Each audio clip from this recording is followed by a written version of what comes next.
It's been 5 months since gunmen assassinated Haiti's President Jovenel Moïse. Authorities have arrested 45 people, but have charged none of them with a crime. This weekend, the New York Times detailed a possible motive for the assassination. Nick Schifrin has more.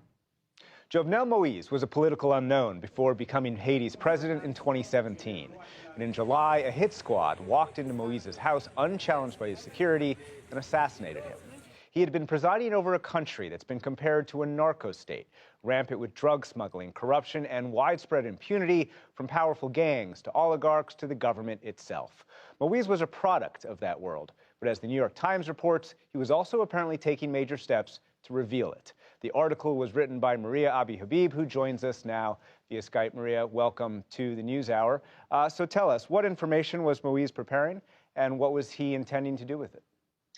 Well, Jovenel Moïse was preparing a document that basically broke down the intricate network of drug trafficking and arms smuggling, and also the powerful people, whether they be oligarchs or political figures, who support those networks. And he was preparing to hand it over to the U.S. government. So to understand the story, let's take a little bit of a step back. How entrenched is the drug trade and other illicit businesses inside Haiti's government? And what was President Moïse's predecessor, Michel Martelly's, relationship with those groups? Well, Michel Martelly has people around him that have always been suspected of being narco traffickers. Some have been thrown into jail for narco trafficking. One of the people around Michel Martelly, who was hugely influential in Michel Martelly's cabinet and also in President Moïse's, is a man named Charles Kiko St. Remy, Kiko being his nickname.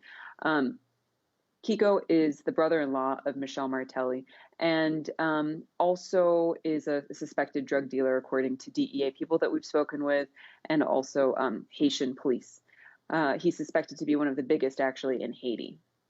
And so how much did Martelly consider Moïse a kind of placeholder who would continue the status quo?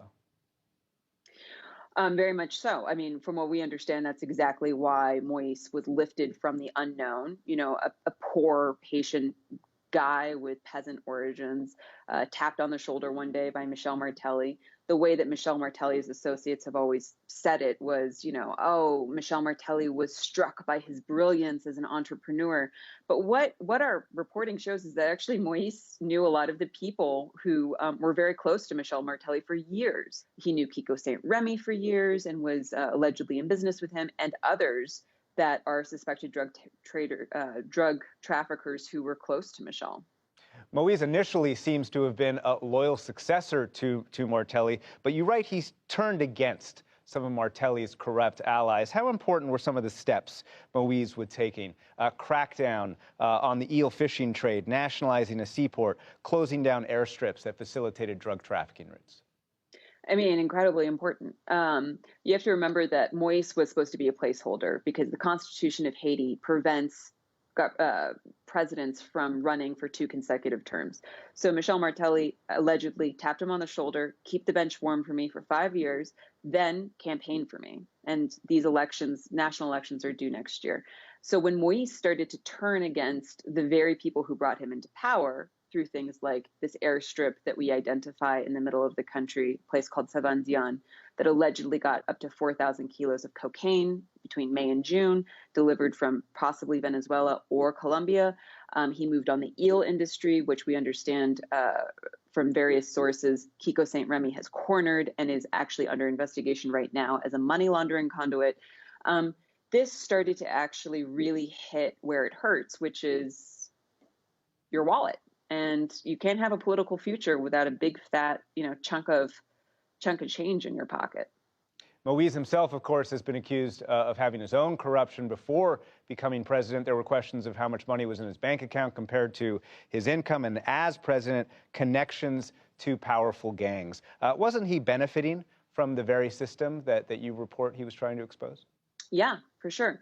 What we've been told by several people who served in his government and were loyal friends through and through was that Moïse really turned a blind eye to the corruption that was happening in his government because He wanted to be able to do his own things, like provide electricity, provide infrastructure. But there were corruption allegations around this man. We should not lionize President Moïse at all. And finally, inside Haiti, has the investigation stalled?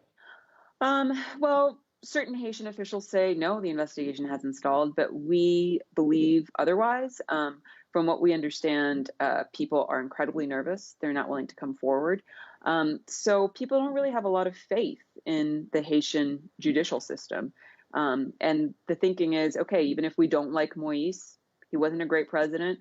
If we can't solve who killed this head of state, then how can regular Haitians live their lives expecting to have a fair shake, essentially? Maria Abi Habib, thank you very much. Thank you.